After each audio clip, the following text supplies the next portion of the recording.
Changanassery railway station രാവിലെ 4:30. ഒരു ദിവസത്തെ ഉറക്കം അങ്ങ് മൂഞ്ചി പോയിട്ടുണ്ട്. തിരിച്ചു പോകുന്ന അവസ്ഥയും ഏകദേശം അങ്ങനെയൊക്കെ തന്നെയാവും. ഉറക്കമില്ലാത്ത രാത്രികൾ. കുഴപ്പമില്ല, ഇതൊക്കെ ഒരു എക്സ്പീരിയൻസ് ആണ്.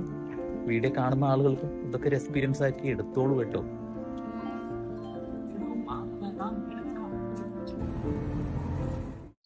നമസ്കാരം സുഹൃത്തുക്കളെ, സുഖം എല്ലാവർക്കും. സന്ദീപിന്റെ ഒരു വീഡിയോ കൊണ്ടുവന്ന് കുറച്ച് മുന്നേ സ്റ്റേഷനിൽ പോവുകയാണ്. അത് കണ്ടപ്പം പ്രത്യേകിച്ച് ഒന്നുമില്ല, ഒരു നോർമൽ സാധാ ഒരു വീഡിയോ. അത് കണ്ടപ്പോ കുറെ പേര് അത് സന്ദീപിന്റെ ശത്രുക്കൾക്ക് കണ്ടന്റ് ആണത്. അവരതിനടുത്ത് റിയാക്ട് ചെയ്യും, അവനെ വളരെ മോശമായിട്ട് ഇതാക്കുമെന്ന് തോന്നി.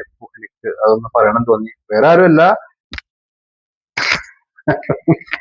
അച്ഛനും പിന്നെ വേറൊരു മകളുണ്ടല്ലോ, ഒരു മകളും.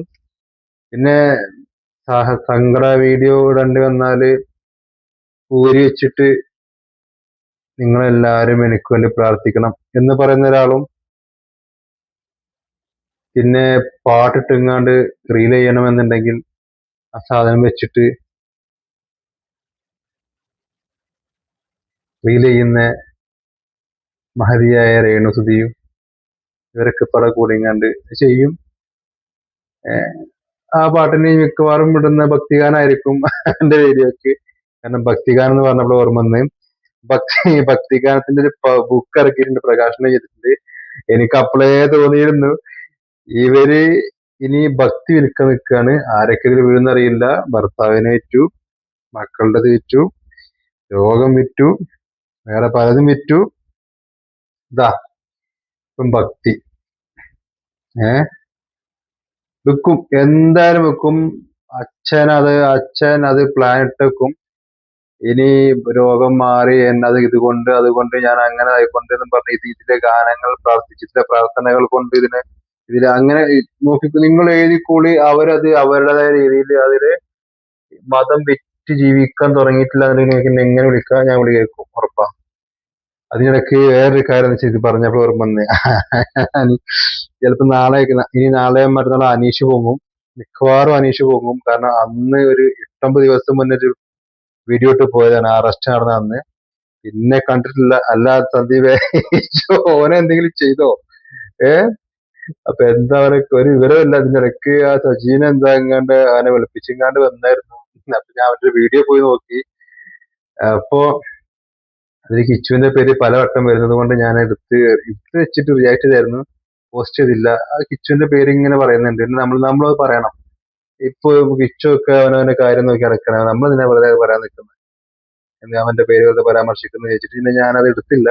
എന്തായാലും അനീഷ് സാരല്ല. നമ്മള് ശരിയാണ് പറയുന്നതെന്നുണ്ടെങ്കിൽ, സത്യമാണ് പറയുന്നതെന്നുണ്ടെങ്കിൽ ഒരു കുഴപ്പമില്ല. നമ്മൾ നാളെയും വരും, മറ്റന്നാളും വരും, എപ്പോഴും വന്ന് എന്തൊക്കെ നെഗറ്റീവ് കമന്റ് കിട്ടി നമ്മൾ സത്യക്കാര്യം പറയും, ഇല്ലേ?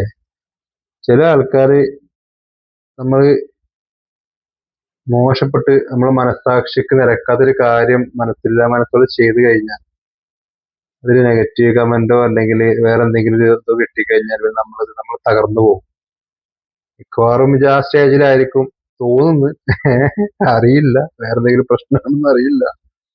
എവിടെയാണെങ്കിലും മകനെ മടങ്ങി വരിക, നീ ഇല്ലാത്ത യൂട്യൂബ് എന്തോ ഇല്ലാത്ത പോലെയാണ് എന്നൊക്കെ തോന്നുന്നു. അറിയില്ല, എന്റെ കാര്യം വിളിക്കുമ്പോ സങ്കടം വരുന്നുണ്ട്. എന്തായാലും ഇത്രേ ഉള്ളൂ. സന്ദീപ് വീഡിയോ ഇട്ടിട്ടുണ്ട്, ഞാനത് എന്താ പറയാ, പ്രത്യേകിച്ചൊന്നും ഇല്ല. അതുകൊണ്ട് ഞാൻ അതിങ്ങനെ അതിന്റെ വർത്തമാനം കേൾപ്പിക്കാത്തതൊന്നും, മോനെ പോകുന്നതും അവിടെ ചെന്ന് സംസാരിക്കുന്നതും പിന്നെ ഇതിന്റെ കാര്യങ്ങളൊക്കെ സംസാരിച്ച് മടങ്ങി വരുന്നതും ഭക്ഷണം കഴിക്കുന്നതൊക്കെയാണ്. എന്തായാലും ഓക്കെ, കിടക്കാൻ പോവുകയാണ്. അത് പറഞ്ഞിട്ട് പോകാന്ന് വിചാരിച്ചു. ശരി എന്നാ, ഗുഡ് നൈറ്റ്. എല്ലാവർക്കും നാമോവാകം, നമസ്കാരം, അസ്സലാമു അലൈക്കും. 10 മണി ആയിട്ടില്ല, 9 മണി 9:15 ആയിട്ടുള്ളൂ. കുറച്ച് ശുദ്ധമായി ശ്വസിച്ചിട്ട് കേറാൻ വിചാരിച്ച്. അപ്പോ കട്ടക്ക് കൂടെ നിക്കണം കേട്ടാ. ഇവിടെ ഈ ദുനിയാവിൽ നിനക്കെന്തു ബന്ധം? അതെ, ഈ ദുനിയാവിൽ എന്ത് ബന്ധം അല്ലെ? കുറച്ചു കാലം ജീവിച്ച് അങ്ങ് മരിച്ചു പോകും. ആവുന്നിടത്തോളം കാലം നല്ലത് പറയാ, നല്ലത് ചെയ്യാ. ഏത് നല്ല ആളെ മോട്ടിവേഷൻ തരുന്നതെന്നാവും നിങ്ങൾ വിചാരിക്കുന്നത്. കാലം തെളിയിക്കും എല്ലാം. അത്ര. തൃക്കൊടിസ്ഥാനം പോലീസ് സ്റ്റേഷനിൽ എത്തിയിട്ടുണ്ട് കേട്ടോ. ഏകദേശം ഒരു 9:45 അടുത്ത് വന്ന് നിൽക്കുന്നുണ്ട്. ബാക്കി പ്രൊസീജിയർ അറിയില്ല, വെയിറ്റ് ചെയ്യും പറയാം. തൃക്കൊടിസ്ഥാനം പോലീസ് സ്റ്റേഷനിൽ എത്തി, നേരെ സംസാരിച്ചു, കാര്യങ്ങളൊക്കെ പറഞ്ഞിട്ടുണ്ട്. നമ്മുടെ മൊഴി അത് കൃത്യമായി രേഖപ്പെടുത്തിയിട്ടുണ്ട്.